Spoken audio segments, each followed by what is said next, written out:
And it's now time to see what's happening in the digital streets. And we begin with some sad news. Jacqueline Avant, philanthropist and wife of legendary music executive Clarence Avant, was tragically killed during a home invasion robbery earlier today. According to the Beverly Hills Police Department, a phone call came in shortly before 2:30 a.m. regarding a shooting. Upon arrival, police discovered a gunshot victim who was then rushed to the hospital but did not make it. A source close to the family later confirmed that the individual was, in fact, Clarence's wife of 54 years, Jackie Avant. Jacqueline was well known for her philanthropy, as she held a spot on the board of directors for UCLA's International Student Center and previously served as president of the Neighbors of Watts, a child care support group. We send love to her family, to her husband, and to all who are following this very, very painful, tragic story. NBA star LeBron James is out indefinitely due to the NBA's COVID-19 health and safety protocols.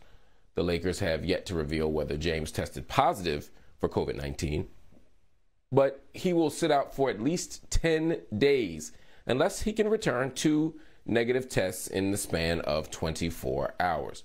The Hooper sat out Tuesday night against the Sacramento Kings, making it his 12th missed game this season. James has had trouble staying on the court this year due to injuries, and of course there was that suspension when a certain young Detroit Piston was offering him 2 pieces, no biscuit. Missing more games could potentially hurt the Lakers, as they are 5-7 without him. You know, this year, when the Los Angeles Lakers fans were saying that the Lakers would win the championship easily because they, got Carmelo Anthony and Trevor Ariza and Russell Westbrook and Dwight Howard and all these people who are my age, basically, I said, it's going to be hard to win if you can't stay on the court. The best ability is availability. And when you get older, it's hard to stay available. And yet, they didn't listen. They said, oh, LeBron will take care of everything. There's a certain kind of LeBron fan, I call them Bron-sexuals. They believe that LeBron is a superhero, that he can do anything. They adore LeBron James against all evidence to the contrary. And I said, he don't really stay healthy anymore either. Only time he stayed healthy was when there was a bubble. And a 7-month layoff. So now you're witnessing it. Now, it ain't LeBron's fault that he has COVID, or that someone near him had COVID, or that he had accessibility to COVID because of the protocols. I hope that he's fine. I hope his family's fine. And I hope that this is just something that can go away like that. But this is not a shocker. Sorry, Lakers fans. It ain't y'all year.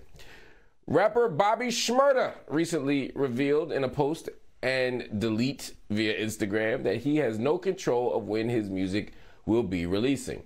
The Shade Room reports Shmurda deleted a post that read, I ain't been in charge of my music since I was 19 years old and I just turned 27. And honestly, I don't know when Ish dropping, so don't ask me Ish. Go ask them, since they want to control everything. The New York native released a trio of songs following his 6-year prison stint, his first in nearly 7 years. In October, the rapper shared his upcoming project was in the mixing stage, but has not commented since. Bobby is currently signed to Epic Records. The toughest thing about this music business is that if you don't own anything, if you don't own your stuff, you're just making music. Quincy Jones once told me, he said, son, if you don't own nothing, you're not in the entertainment business, you're just an entertainer. I need these artists to own more stuff. I need them to control more stuff. I feel sorry for Bobby Shmurda that he did a 6-year stretch and is coming home and still doesn't have control of his product.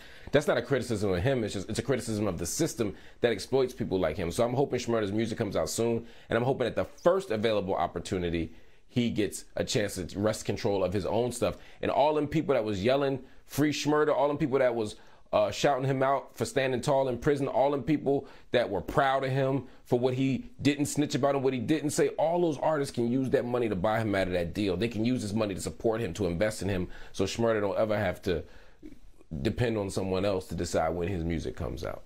Just my thought.